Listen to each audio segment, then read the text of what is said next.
Now, who do you turn to for parenting help? It's Mothering Sunday, so particularly focusing on our mums. Maybe yours was a valuable source of love and support when you had your own children. Maybe generational differences meant that relationship was actually a bit more difficult. Things have changed, especially when it comes to the pressures that new mothers are facing. Well, Katie Lawson from East Bergholt started a parenting support platform called Huddl.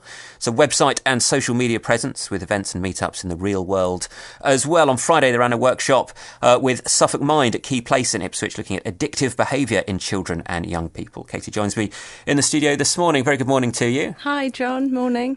So people came along on Friday. How did that go? Who turned up and what kind of things did you talk about? Well, it was our very first Huddle Up, so these are smaller, more intimate workshop-style events, and we've partnered with Suffolk Mind, which is fantastic. So they were at Key Place, and we had about 45 parents, carers, a couple of head teachers coming and learning from Ezra Hewing, who's the head of mental health education for Suffolk Mind, about addiction and how to look for traits in their children.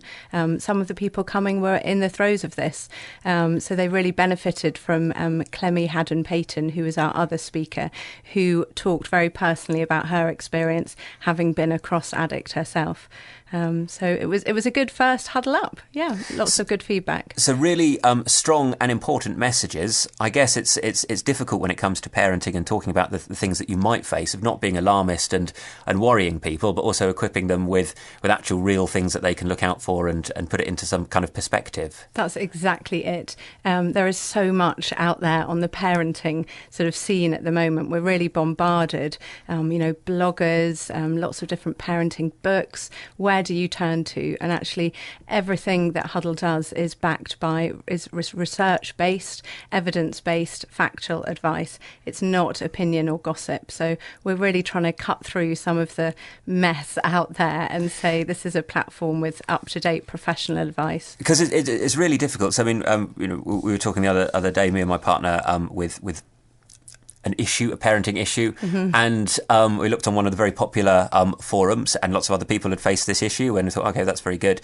But I made the point that what people post isn't necessarily what they actually did at the time. Yes. It's their kind of softened social media thing. This is how we were very understanding, and this is what we did, and we didn't do that because that would be a terrible thing to do. And you think, oh dear, we might have done that.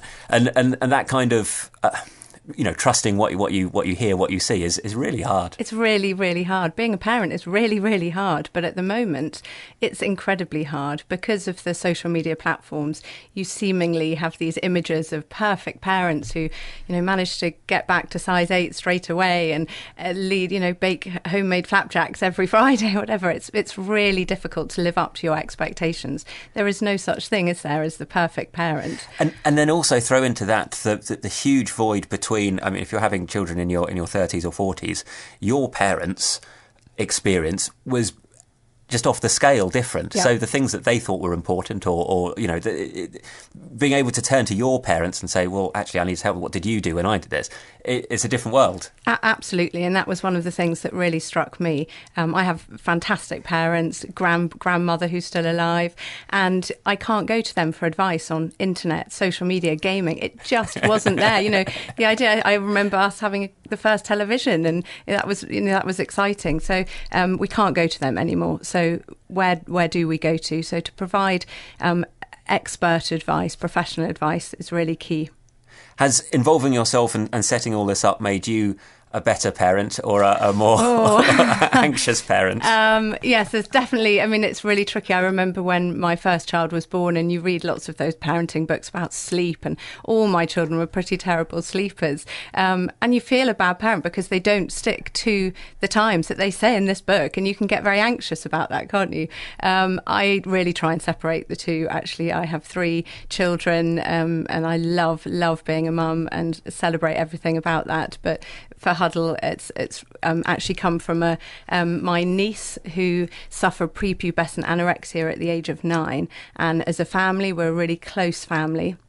And that experience really sort of shocked us, and we had never had any insight into mental health before. And she's doing absolutely brilliantly today. But it was that sort of experience that really led me to build Huddle, and hopefully hope by early intervention, by getting giving parents knowledge earlier, hopefully it can help. And so you have an online presence, you have these physical meetups as well, so people can actually have a tangible person to speak to, and the groups come together. I mean, you're starting a thing in a very crowded marketplace. How do you get your bit to cut through all the noise and chatter and things? It is very crowded. I think we're trying to be different and be very accessible. There are lots of courses out there that are 8-week commitments. Parents don't have that much time. They're really short and strapped for time. They want to be able to come to one talk that's relevant for them, for their needs, and do it in a short, 2.5-hour stint. So we have Huddl ups, which are smaller, intimate workshops, which are about 3 hours. Quite an in-depth knowledge can be gained from those. And then we have parent talks, which are 2.5 hours in the evening, and you will have 2 fantastic experts talking. So everyone we have speaking has either advised government, written numerous books, advised the UN, so that they're going to provide you with the latest advice, and hopefully you'll take away actual practical tools to use straight away. And when someone comes to you and says, we're expecting our first, and you smile and you say, congratulations, and then you take them aside and you say, what's the top 2 bits of advice that you give? Oh gosh, stick to your what matters for your family. Some moral compass is important, I think. And is that too? Stick to your own beliefs. Try not to be swayed by all the opinion and gossip out there. Ignore the gossip. I always try and convey, especially to dads, how much fun it is. Yes. And how much you will laugh. Definitely. And that's not really focused on a lot. I mean, we've got 3-month-old baby, and she has just started laughing. Brilliant. What a fun age. You can nudge her and that whole year when you can make someone laugh. I mean, it doesn't happen when they're older in quite the same way. So, enjoy being the centre of attention and the comedian when you can, because that's very good. Brilliant. So people can find it. It's Huddl without an E. So HUDDL. And type that into a search engine, and you're on social media platforms as well. And maybe you can go along to a Huddl up. Katie Lawson, thank you very much for your time this morning. Thank you.